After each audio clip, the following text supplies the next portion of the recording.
When Abram was 99 years old, the Lord appeared to him and said, "I am God Almighty, walk before me faithfully and be blameless. Then I will make my covenant between me and you and will greatly increase your numbers." Abram fell face down, and God said to him, "As for me, this is my covenant with you, you will be the father of many nations.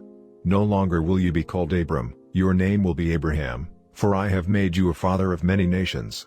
I will make you very fruitful, I will make nations of you, and kings will come from you.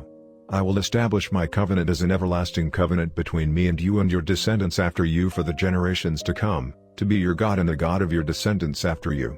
The whole land of Canaan, where you now reside as a foreigner, I will give as an everlasting possession to you and your descendants after you, and I will be their God." Then God said to Abraham, "As for you, you must keep my covenant, you and your descendants after you for the generations to come. This is my covenant with you and your descendants after you, the covenant you are to keep. Every male among you shall be circumcised. You are to undergo circumcision, and it will be the sign of the covenant between me and you. For the generations to come every male among you who is 8 days old must be circumcised, including those born in your household or bought with money from a foreigner, those who are not your offspring. Whether born in your household or bought with your money, they must be circumcised. My covenant in your flesh is to be an everlasting covenant. Any uncircumcised male, who has not been circumcised in the flesh, will be cut off from his people, he has broken my covenant." God also said to Abraham, "As for Sarai your wife, you are no longer to call her Sarai, her name will be Sarah. I will bless her and will surely give you a son by her.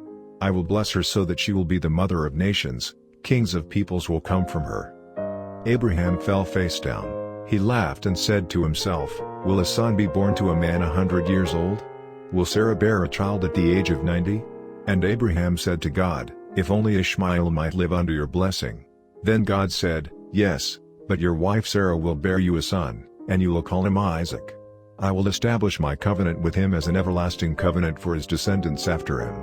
And as for Ishmael, I have heard you, I will surely bless him, I will make him fruitful and will greatly increase his numbers. He will be the father of 12 rulers, and I will make him into a great nation. But my covenant I will establish with Isaac, whom Sarah will bear to you by this time next year." When he had finished speaking with Abraham, God went up from him. On that very day Abraham took his son Ishmael and all those born in his household or bought with his money, every male in his household, and circumcised them, as God told him.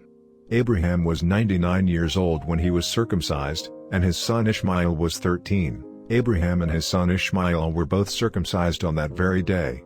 And every male in Abraham's household, including those born in his household or bought from a foreigner, was circumcised with him.